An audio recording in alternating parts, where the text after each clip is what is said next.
Hallo und herzlich willkommen zurück auf meinem Kanal Judith Jelena. Wir werden heute gemeinsam diesen hübschen Wandbehang knüpfen.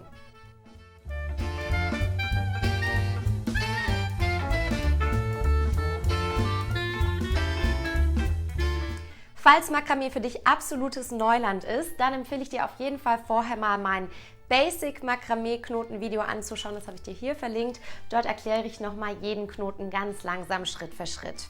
Selbstverständlich sind aber auch in diesem Video nochmal alle Knoten erklärt.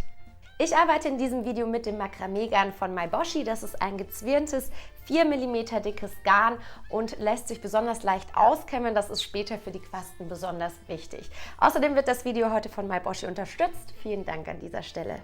Wenn dir Makramee genauso viel Spaß macht wie mir, dann freue ich mich sehr, wenn du dem Video einen Daumen nach oben da lässt, meinen Kanal abonnierst und dort findest du dann noch viele weitere Tutorials.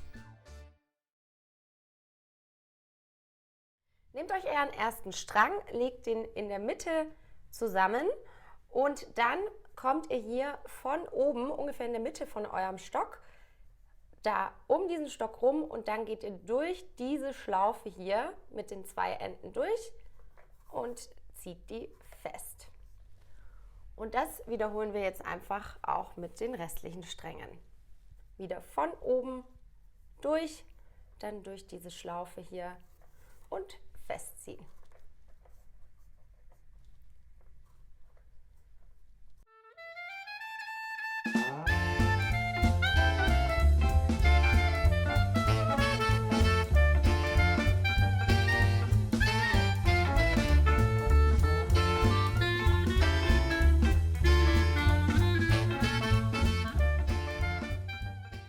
Wenn ihr die alle schön feste gezogen habt und mittig befestigt habt, geht es weiter mit dem Kreuzknoten. Dafür nehmen wir uns jetzt die äußeren 4 Stränge und legen uns die 2 mittleren zusammen und dann nehmen wir den linken hier und legen den wie ein L über die 2 mittleren. Dann nehmen wir uns den rechten und mit den rechten kommen wir hier über dieses L drüber und gehen dann hinten durch und kommen hier bei unserem L wieder raus. So sieht das aus und das ziehen wir uns jetzt schön feste nach oben. Und um den Kreuzknoten zu vollenden, müssen wir das gleiche nochmal spiegelverkehrt machen. Bedeutet, ich nehme jetzt hier den rechten und mache mir ein spiegelverkehrtes L. Und dann nehme ich hier den linken, komme über das L wieder drüber und hier hinten bei dieser Lücke komme ich wieder raus. So sieht das aus und das ziehe ich mir ebenfalls wieder fest. Ich zeige es nochmal, wir machen das jetzt hier nochmal nebenan. Nehmen uns die nächsten 4 Stränge, legen uns die 2 mittleren zusammen, legen den linken hier wie ein L über die 2 mittleren, dann kommen wir mit dem rechten über unser L drüber und kommen dann hier hinten bei dem L bei dieser Lücke wieder raus und ziehen uns das wieder fest. Um den zu vervollständigen, müssen wir jetzt wieder dasselbe nochmal machen, nur spiegelverkehrt, heißt, ich nehme jetzt den rechten und mache mir ein spiegelverkehrtes L. Und dann komme ich hier mit dem linken oben drüber und hier hinten raus. Und das ziehe ich mir ebenfalls wieder fest. Und das machen wir jetzt die Reihe hinfort. Heißt, ich nehme dann wieder die nächsten 4 Stränge und mache den nächsten Kreuzknoten.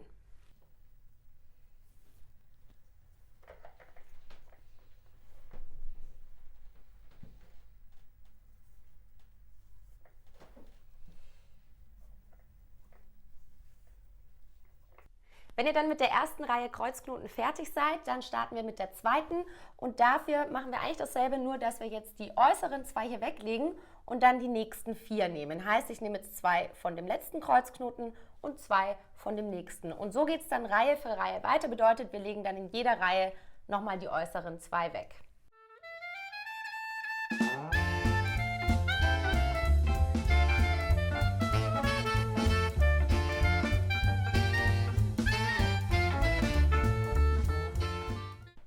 Dadurch, dass wir jetzt auf jeder Seite immer 2 Stränge weggenommen haben, haben wir jetzt eben diese Dreiecksform hier gebildet. Und jetzt geht es weiter mit dem Rippenknoten.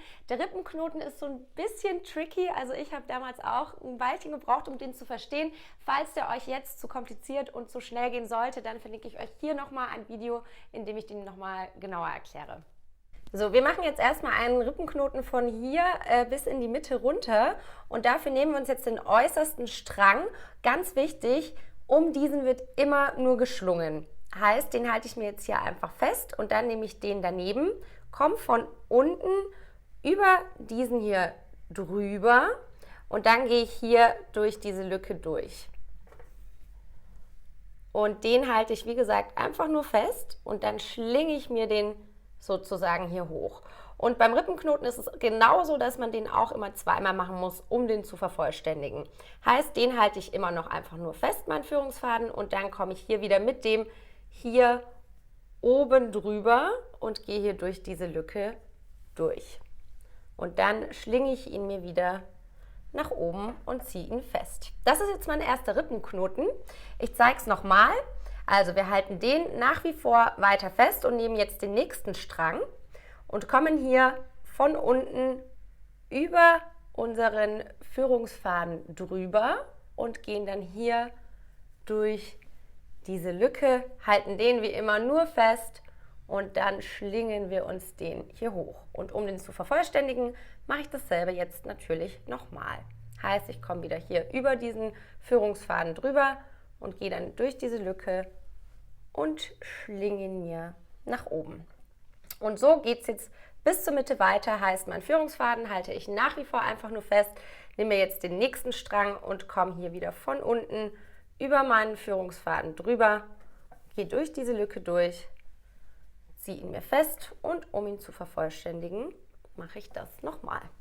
Wie gesagt, der ist nicht so einfach, wenn man das noch nie gemacht hat. Das braucht ein bisschen Übung, aber nicht aufgeben.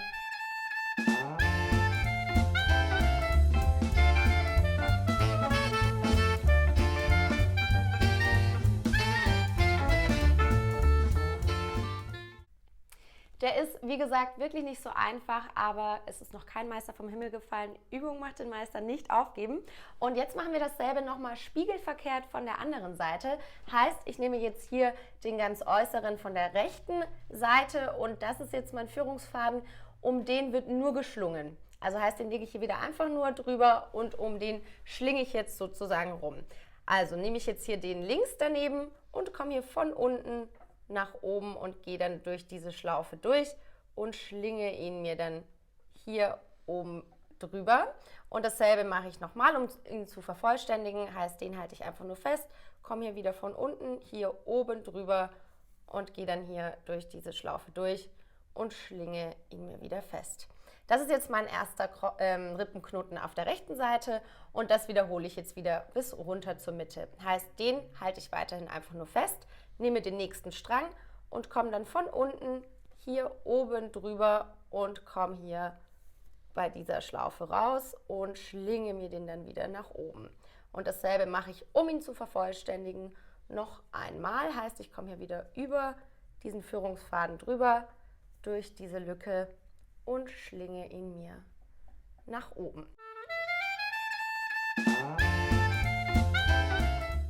Und um das jetzt noch ein bisschen schöner einzurahmen, mache ich jetzt hier direkt drunter nochmal diese Rippenknoten und dafür lege ich mir jetzt aber hier die 4 auf die Seite und auf der anderen Seite auch und starte dann mit diesem hier. Das ist wieder mein Führungsfaden und um diesen werde ich jetzt knoten.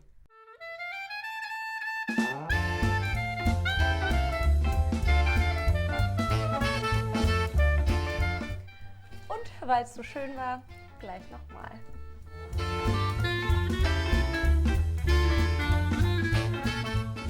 Als nächstes habe ich mir jetzt 8 2 Meter lange Stränge abgeschnitten und die befestigen wir jetzt wie vorhin auch hier mit dem Buchknoten. Lass da einfach hier dann so ein bisschen Abstand und dann werden die hier und hier befestigt.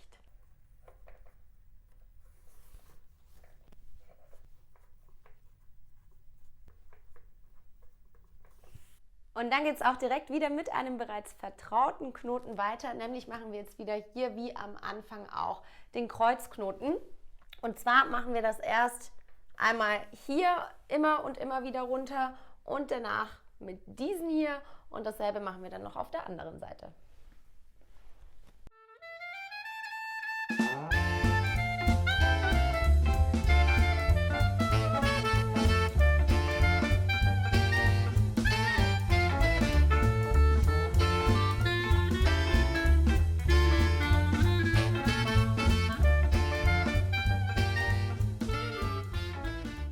Anschließend verkreuzen wir jetzt diese zwei hier. Heißt, ich lege die einfach so übereinander. Ich mache das jetzt hier mal 3-mal und hier auch. Und dann befestige ich die mit dem Wickelknoten. Dafür habe ich jetzt hier einen 50 cm langen Strang und dann nehme ich jetzt hier ein Ende, das lasse ich hier oben nach oben schauen und dann mache ich hier unten eine Schlaufe und dann binde ich mit diesem längeren Teil einfach hier um die Schlaufe rum und um meine restlichen Stränge.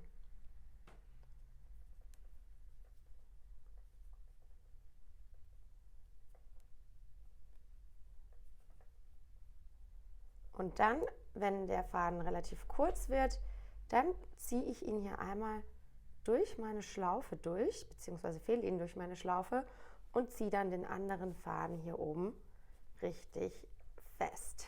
Und dann können wir die beide nochmal festziehen und die anderen kurzen Stränge hier alle nochmal schön nachjustieren. Wundert euch übrigens nicht über meinen kleinen Outfit-Change. Ich habe nämlich zwischendurch mal geschlafen und heute ist der nächste Tag. Und jetzt machen wir gleich weiter. Ich habe jetzt hier 3,50 Meter lange Stränge, 12 Stück. Diese befestigen wir dann anschließend wieder, wie am Anfang auch, mit dem Ankerknoten, auch Buchtknoten genannt, hier und hier.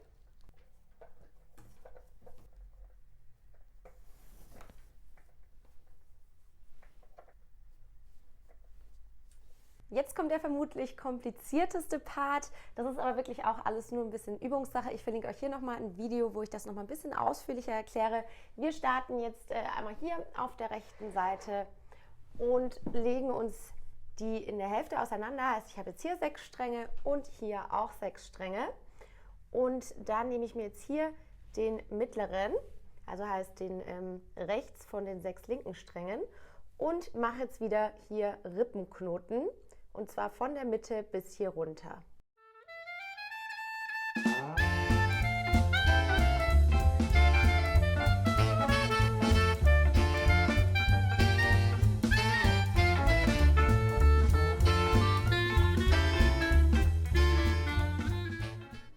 Und dann machen wir jetzt das gleiche wieder auf der anderen Seite, heißt wir legen uns diese jetzt hier weg und holen uns dafür die von der rechten Seite. Und mit diesen 6 Strängen wollen wir jetzt das gleiche nochmal spiegelverkehrt machen. Heißt, ich nehme jetzt hier den mittleren, also den linken von der rechten Seite und den nehme ich jetzt wieder als Führungsfaden und schlinge nach da unten.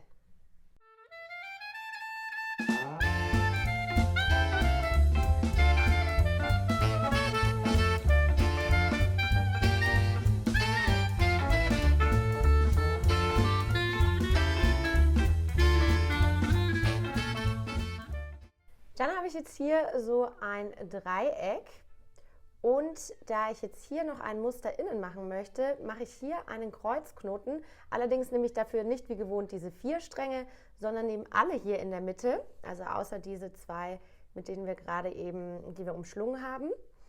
Und jetzt nehme ich mir hier die 2 äußeren von diesen ganzen mittleren und mache hier wieder wie bei meinem Kreuzknoten vorhin auch einfach ein L über diese ganzen mittleren, kommen dann hier oben über das L drüber und hier hinten wieder raus. Und das ziehe ich mir schön fest. Und das Ganze mache ich dann natürlich nochmal spiegelverkehrt. Heißt, ich mache jetzt hier ein spiegelverkehrtes L drüber, komme oben drüber und hier hinten raus. Also ihr seht den Kreuzknoten, den kann man auch mit vielen, vielen mehr Fäden machen. So, und dann knoten wir weiter. Heißt, ich mache jetzt hier wieder auf der linken Seite weiter, auf der ich angefangen habe und schlinge jetzt wieder um diesen Faden hier rum und jetzt wollen wir diese Raute fertig machen und schlingen jetzt hier bis in die Mitte. Heißt, ich lege mir die jetzt erstmal alle schön hin, dass ich da dann auch nicht durcheinander komme, welcher wann dran ist. So, und dann schlinge ich jetzt hier wieder rum.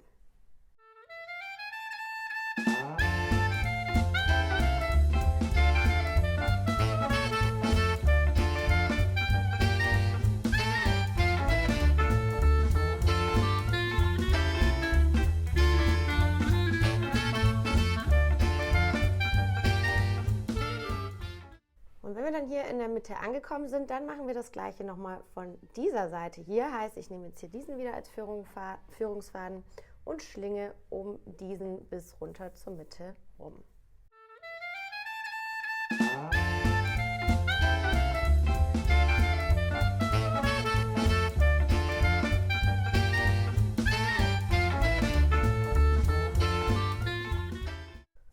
So, und wenn ich jetzt hier in der Mitte angekommen bin, dann möchte ich dieselbe Raute hier einfach mehrmals wiederholen und dafür gehe ich jetzt einfach direkt wieder hier weiter. Heißt, ich bleibe direkt bei diesem Faden, um den ich gerade geschlungen habe, nehme dann hier den nebenan und schlinge weiter.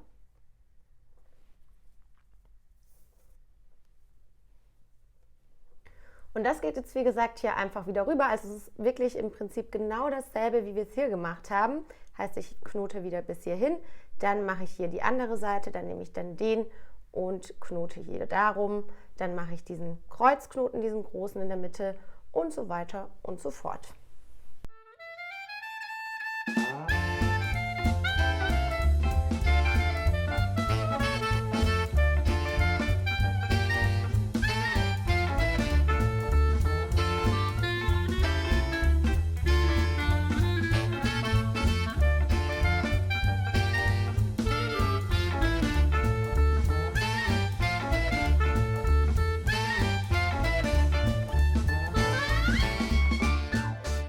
Ich habe jetzt diesen Musterrapport insgesamt 5-mal wiederholt, also 1, 2, 3, 4, 5. Wem das zu kompliziert ist, der kann natürlich auch einfach nochmal hier diese ganz normalen Kreuzknoten machen. Einfach anstatt diesen 2 Strängen dann 3, also 1, 2, 3 und die dann flechten und dann hier später auch zusammen machen. Ich wiederhole dasselbe jetzt nochmal hier auf der linken Seite und dann sehen wir uns gleich wieder. Nachdem ich die Seite jetzt ebenfalls fertiggestellt habe, habe ich das ja auch wieder mit einem Wickelknoten befestigt. Und jetzt geht es ans Schneiden, das heißt Endspurt. Und zwar nehme ich jetzt hier erstmal die hier nach vorne und schneide das ungefähr in einer Länge hier ab, sodass das den so ein bisschen, dass es über den ein bisschen drüber geht. Und dann schneiden wir jetzt auch die restlichen hier ab. Lasst es auf jeden Fall so ein bisschen länger als dieses untere hier. Und also ich lasse das jetzt mal ungefähr so ein paar Zentimeter drüber stehen. Und den hier lasse ich auch noch mal so ein bisschen länger, also ungefähr 15 Zentimeter. Ja, und dann kommen wir jetzt zum Ende. Ihr habt jetzt natürlich sehr viel Reste und die können wir direkt nochmal verwenden. Und zwar schneiden wir jetzt uns immer so circa 50 bis 60 Zentimeter lange Stränge ab und die befestigen wir dann einmal hier rundherum wieder mit dem Buchtknoten.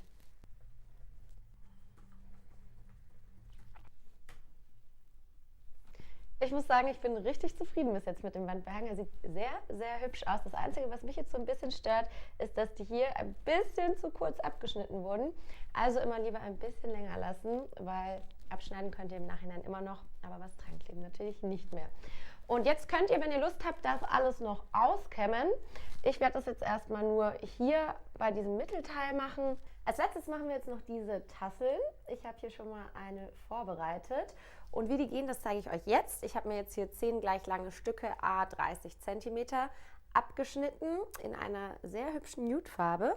Und dann nehme ich hier jetzt nochmal so ein weißes Reststück, das ich übrig habe und binde das einmal hier in der Mitte drumherum.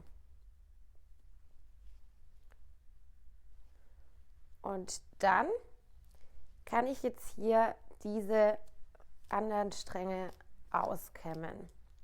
Am besten fangt ihr da unten an, dann geht es am einfachsten. Und deswegen empfehle ich auch wirklich immer ein hochwertiges Garn zu benutzen, weil dann geht das wirklich ganz, ganz einfach. Bei den günstigeren ist das leider nicht der Fall. Also da hier nochmal Chapeau an myBoshi, weil das geht 1A. Und die andere Seite natürlich auch. Und dann könnt ihr das jetzt hier euch nochmal so ein bisschen schön runterkämmen. schön an den Seiten auch drüber. Und dann nehme ich mir einfach hier wieder eins in dieser Nude-Farbe und binde das hier drum herum. Ungefähr mit einem 2,5 cm Abstand oder so. Und die könnt ihr dann einfach hier in so einen Zwischenraum festknoten. Ich mache das dann einfach hier hinten fest. Das ist ein bisschen friemelig, also einfach hier durch. Und dann wird das einfach verknotet. Am besten mit einem Doppelknoten, damit es auch hält. Und anschließend könnt ihr das dann nochmal schön zurechtkämmen und zurechtschneiden.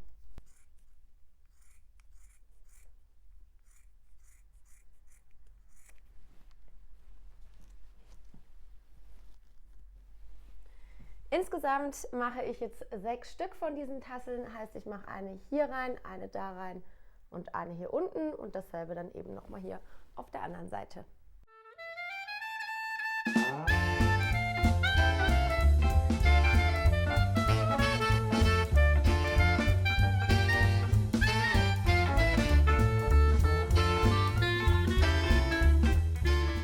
Wow, wir haben es geschafft. Ich muss zugeben, das hat eine ganze Weile gedauert. Ich glaube, ich war so ungefähr 6 Stunden beschäftigt. Aber ich würde sagen, dieses Ergebnis kann sich auf jeden Fall sehen lassen. Wenn dir das Video genauso viel Spaß gemacht hat wie mir, dann freue ich mich sehr, wenn du mir einen Daumen nach oben da lässt, meinen Kanal abonnierst und dann sehen wir uns schon beim nächsten Mal wieder.